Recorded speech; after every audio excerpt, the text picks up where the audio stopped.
చినశంకరంపేట మండల కేంద్రంలోని తహసీల్దార్ కార్యాలయంలో ఏర్పాటు చేసిన మీడియా సమావేశంలో తహసీల్దార్ మండన్ మాట్లాడుతూ ప్రతి సోమవారం చినశంకరంపేట మండల కేంద్రంలో తహసీల్దార్ కార్యాలయంలో ప్రజావాణి కార్యక్రమం నిర్వహించడం జరుగుతుందని, మండలంలోని ప్రజలు భూములకు సంబంధించిన సమస్యలు ఏవైనా ఉంటే తహసీల్దార్ కార్యాలయంలో దరఖాస్తులు ఇవ్వాలని, మెదక్ జిల్లా కేంద్రంలో నిర్వహించే ప్రజావాణి కార్యక్రమానికి వెళ్లకుండా తమ సమస్యలను తహసీల్దార్ కార్యాలయంలోని పరిష్కరించబడుతుందని, కావున ప్రజలు ఎవరు కూడా భూ సమస్యల జిల్లా కేంద్రంలో నిర్వహించే ప్రజావాణి కార్యక్రమానికి వెళ్లకూడదని ఆయన తెలిపారు.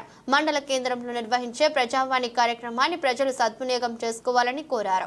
ఆదేశానుసారం ప్రతి సోమవారము తహసీల్దార్ కార్యాలయం నందు ప్రజావాణి దరఖాస్తుల స్వీకరణ కార్యక్రమాన్ని వచ్చే సోమవారం నుంచి మొదలెట్టబోతున్నాము.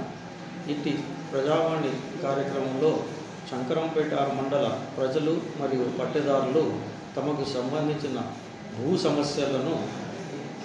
సమస్యల కొరకు దరఖాస్తులు, దాంతో పాటు ఆ భూ సమస్యకు సంబంధించిన ఆధార ధృవపత్రములతో సహా ప్రతి సోమవారం ఉదయం 10:30 నుండి మధ్యాహ్నం 1:30 వరకు మేము దరఖాస్తులను సమర్పించవచ్చు.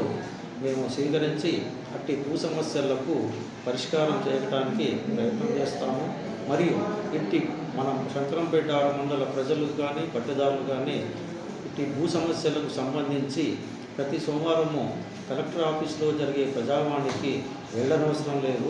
అటువంటి భూ సమస్యలకు సంబంధించిన దరఖాస్తులన్నీ ప్రతి సోమవారము మన శంకరంపేట మండల తహసీల్దార్ కార్యాలయంలో జరుగు ప్రజావాణి కార్యక్రమం నందు సమర్పించగలరని చెప్పి తెలియజేస్తున్నాం.